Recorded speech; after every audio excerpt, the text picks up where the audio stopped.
After World War I ended in 1914, it was called the War to End All Wars because it was so devastating that countless countries around the world wanted to stop anything like it from happening ever again. Of course, just 35 years later, World War II broke out, killing even more people than the first. It's been over 70 years now since that war ended. In that time, many people have speculated if another global war will happen again. Sometimes it has seemed worryingly close to becoming a reality. My name is Danny Burke, and will there be a World War III? Despite an improvement in relations, there is still an ideological divide in the world. The United States and her allies stand on one side, facing off against the likes of China and Russia. Of course, this has not always been a direct military affair. These nations and their allies have clashed economically, with spies, or even through smaller proxy wars in other countries, most notably Korea, Vietnam, and the Indochina Wars. But since the end of World War II, these countries have never clashed outright, never fought a major war. Why is this? Well, many people attribute this to nuclear weapons. These devastating tools of war, developed at the end of the last World War, can level cities and kill hundreds of thousands of people in an instant. Now, you might think the most powerful weapons of war would encourage more war, but paradoxically, they seem to have prevented them. There are an estimated 15,000 nuclear weapons on the planet, all owned by 9 countries: China, India, Israel, France, the UK, North Korea, Pakistan, Russia, and the United States. Those last 2 countries are thought to possess 93% of them, far outweighing the other countries combined. The fact that the US and Russia have so many has actually stopped either one from ever hitting the big red button and launching a first strike, no matter how bad the political tensions have got over the years. They, and everyone else, knows that this would be a death wish. As soon as one nation sees incoming nuclear missiles, they would then fire their own, killing millions on either side. This is called mutually assured destruction, and despite its morbid undertone, it's done quite a good job of preventing a nuclear war from ever happening. But that doesn't mean it will always be this way. Recent events have got people talking about the possibility of World War III in a very real way. There are 3 main sparks on Earth right now that could engulf the world in the flames of another world war. The first is a European-Russian front. When the Soviet Union fell in 1991, a swathe of Eastern European countries gained independence from the new Russian state. But some experts said they still fell well within the Russian sphere of influence, and that their government still feared the Kremlin watching their every move. These fears came to the surface in 2008 when Russian forces occupied parts of Georgia. Then in 2014, Russia annexed Crimea from the Ukraine. This caused international outrage from world leaders and led to a number of sanctions against Russia. Pro-Russian supporters have argued the legality of these cases and said that the expansion of NATO has threatened Russia in recent decades. When sanctions, words, and legal arguments are all exhausted, some worry that war may be the next course of action from both sides. Then there is the Middle East. It may not come as a surprise that one of the most war-torn areas in recent memory may be the catalyst for another world war. The wars in Iraq, Afghanistan, and Syria have left the area divided, with millions of people displaced and hundreds of thousands dead. People are divided among ethnic and religious lines in the form of Shia and Sunni Muslims. Evidence has come to light in recent years of nations such as Saudi Arabia, Turkey, and others funding Sunni insurgent groups in an attempt to overthrow the Assad regime in Syria, while Russia and Iran are trying to support him. This funding and arming of insurgent groups is something Western countries have been doing for years. Many countries are heavily invested in the area, and experts fear that putting troops on the ground could be a clash that spills out globally. Finally, there is Asia. China and the US have been huge trading partners with one another, but behind closed doors, a war of words has been brewing. Japan, backed by the US, has had a worsening relationship with China. There have also been repeated standoffs in the South China Sea as China tries to increase its military influence by bulking its navy in the area, with a number of smaller Asian countries feeling threatened. Then, of course, there is the Chinese-backed North Korea. Although North Korea has been shut out from global politics, it still has a somewhat reluctant friend in the form of China. In recent years, North Korea's threats to bomb and invade South Korea, Japan, and even the US have people fearing that if they do carry out these threats and countries retaliate, they will have China to answer to. A China that is arguably economically stronger than the US already, and its military grows stronger by the day. It's a sad truth that since the end of World War II, World War III has always been a possibility. Global politics is a messy and often unpredictable affair. Sometimes wars that look certain fizzle out into decades of peace, and other times war consumes nations who never saw it coming. The prospect of mutually assured destruction still gives some people hope that a nuclear war between major powers will stay at bay,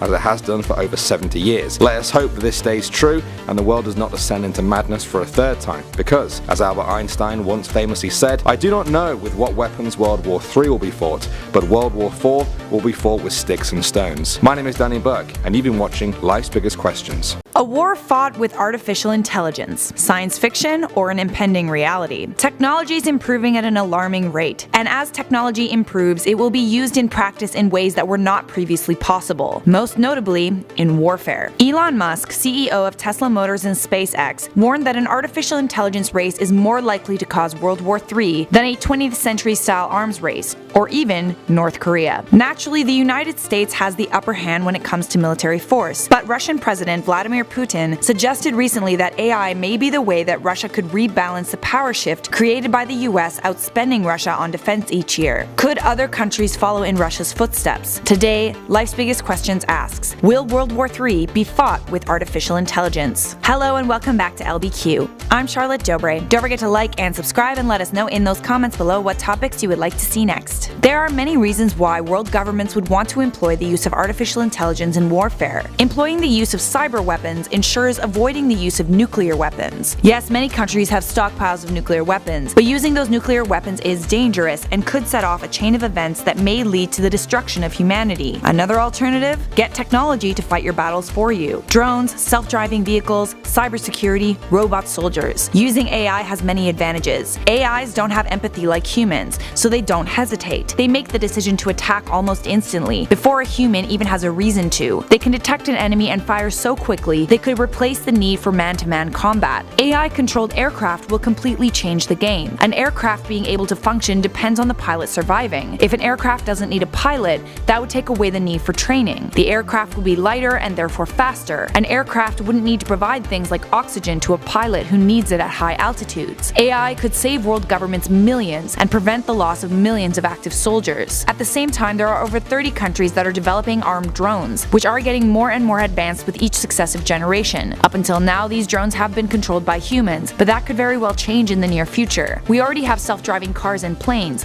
why not military weapons? All of this being said, according to many experts, there are reasons why AI weapons could be very dangerous. Which experts? Pretty much the best and brightest the world has to offer. Stephen Hawking joined Elon Musk, Apple co-founder Steve Wozniak, and 1,000 other colleagues to call for a ban on offensive autonomous weapons. They know the dangers of AI, as I'm sure you probably do too. We've seen the dangers in films and shows like The Terminator, Westworld, Black Mirror, and iRobot. It is entirely possible that artificially intelligent machines and robots could learn to not take orders from humans and instead turned against us. Imagine what would happen if every killer robot on Earth suddenly decided that they weren't going to fight our wars for us, so they decided to wipe out the human race instead. There isn't only the danger of AI robots turning against humans. In the words of Stephen Hawking, AI will bring new dangers like powerful autonomous weapons or new ways for the few to oppress the many. Not having empathy means AI robots wouldn't be able to hold back if they decide that a preemptive strike is the most probable path to victory. At this time, over 60 non-government organizations have called for a treaty that bans autonomous weapons, but many countries are still not willing to take cyber weapons off the table, and reasonably so. Cyber weapons could save countless lives and countless dollars, but killer AI robots could potentially be very dangerous. Obviously, it's difficult to imagine what a war with AI killer robots will be like. It's never happened before, but AI is becoming more and more a part of our day-to-day life without us even realizing it. Google, Facebook, Amazon, and Microsoft are all using it in their new technologies. So will World War III be fought with AI? I would say that's a yes, whether we like it or not. Russia is regarding AI development as an arms race. China and the United States are following. If these countries are developing AI weapons, other countries will be forced to follow as well. And it's safe to say that the country who is ahead of the game in the AI department will be the country who has the advantage. For now, I'm Charlotte Dobre, and you've been watching Life's Biggest Questions. Hello and welcome back to Life's Biggest Questions, the channel that looks to answer exactly those. Today we are delving further into our World War III series, asking which countries would be the safest if World War III broke out. If the state of the world and current political tensions are anything to go by, countries involved in the war would be America,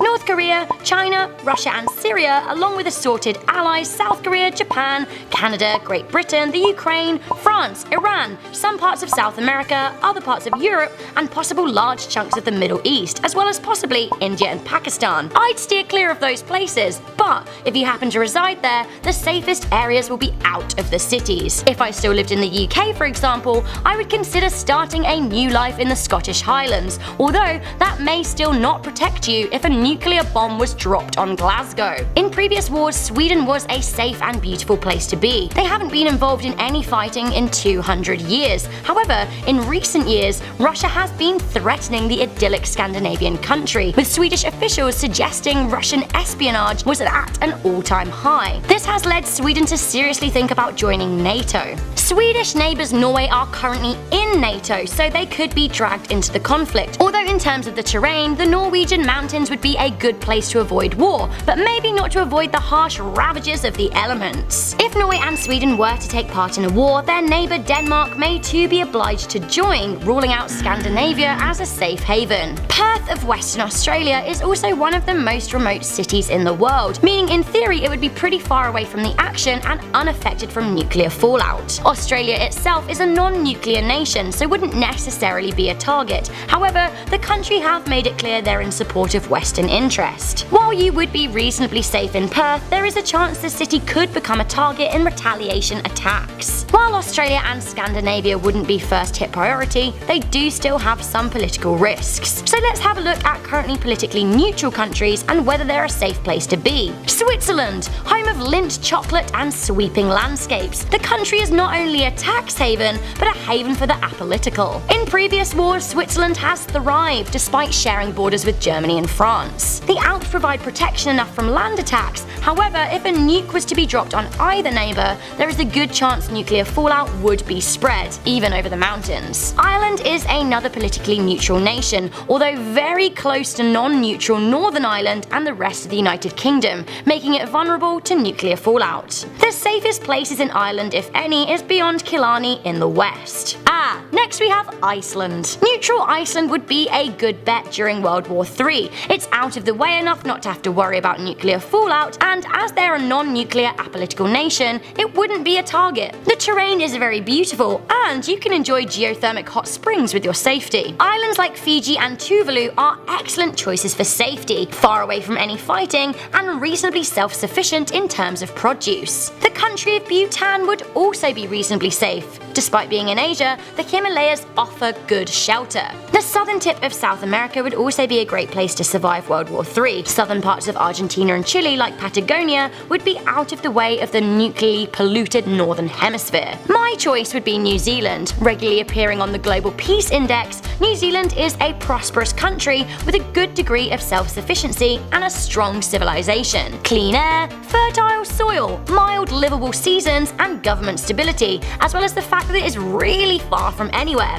I mean, if it's good enough for Frodo, it's good enough for me. So, which countries would be safest in World War III? Iceland, Pacific Islands, the southern tip of regions of South American countries? They would probably be your best bet. Pack your walking boots, and I will see you there. This concludes this episode of Life's Biggest Questions. If you guys have any thoughts on the topic, then please do leave them in the comments section down below. For now, I'm Rebecca Felgate. Remember to stay curious, stay safe, and never ever stop questioning. Space, the final frontier, or the battleground for World War III? You decide! Hello and welcome back to Life's Biggest Questions. I'm Rebecca Felgate, and today we are asking whether or not World War III will be fought in space. While the question kind of seems somewhat preposterous and perhaps even whimsical, the United States have so far reportedly spent $5 billion on space warfare, and the Chinese military are also carrying out space tests. In 2013, they launched a rocket that reached 6,250 miles into space,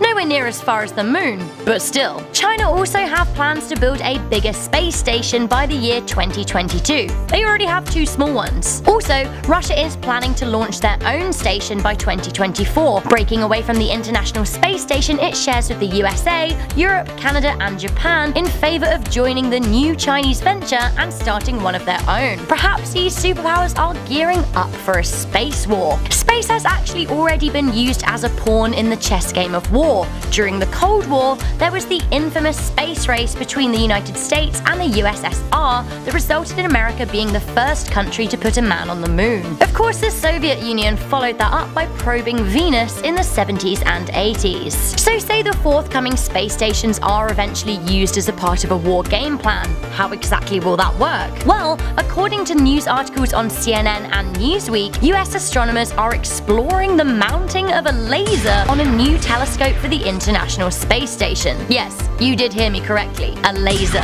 It's all very Dr. Evil. I don't know. The laser is supposed to be used to stop space junk entering our atmosphere, but it could very well be used in warfare to aim at other space stations or indeed targets on planet Earth. Maybe we'll invent our own Death Star one day. Who knows? Space lasers are one thing, but our current sophisticated land weapons would kind of struggle in space. Rockets, drones, and missiles these days use GPS, which wouldn't work for anything happening above the satellites. Although this does bring in a pretty interesting and feasible way World War III could come to space. In reality, shooting down satellites from space would be a good way to get an upper hand on the enemy. There are around 1,100 active satellites in space. In reality, one could go to space in World War III to shoot down the satellite, many of which are used for military GPS coordinates. Without these, missiles would not meet their correct targets. Similarly, satellites would play a part in World War espionage. These kinds of satellites are called reconnaissance satellites and are used under code names to collect enemy data. Another way in which space may be used in war, although I don't know about World War III, is by incoming attack from other beings we don't yet know about in the universe.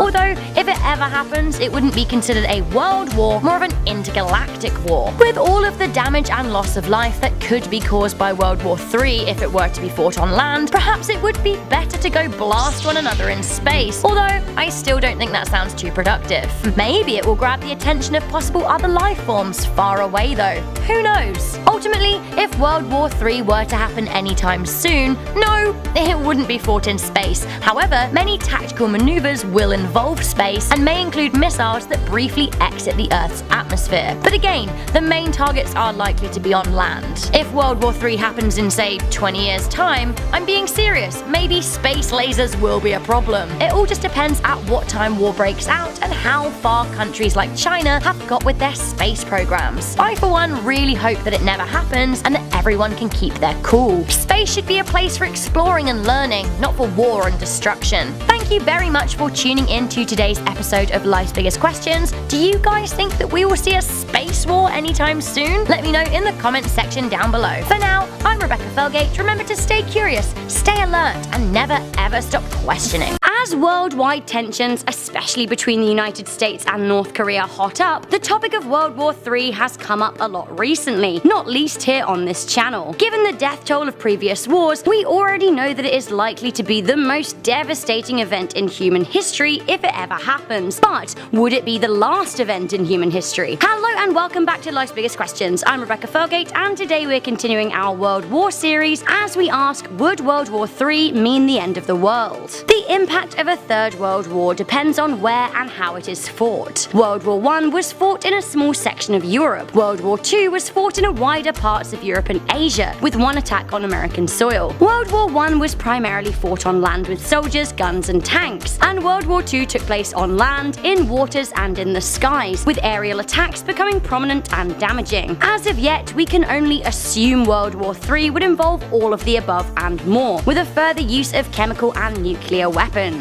The world, as in the Earth, a big spinning spherical rock in space, is pretty sturdy, and at the moment there is no weapon on Earth that could destroy it. Again, that is just at the moment. Currently there are around 10,100 nukes out there in the world of varying sizes, most of them small, and actually most of them decommissioned or unusable. In fact, 2016 statistics suggested that there were only 4,000 active nuclear warheads in the world right now. That is for sure enough to do some damage to the Earth's population, but not enough to obliterate our rock. While Little Boy, the bomb used to devastate Hiroshima, was awful, it would take over 3.5 million of them to destroy planet Earth. That being said, it would only take 15,500 Tsar bombers, the biggest bomb ever detonated, to blow up our rock, planet Earth. Of course, we have absolutely nowhere near that many nukes, let alone Tsar bombers. There actually aren't any bombs that size right now, although that doesn't mean we couldn't make them. While we may not be able to physically blow up planet Earth, marking the end of the world, could we kill everybody on the planet? World War I had a death toll of 18 million and ended in 1918. Just 26 years later,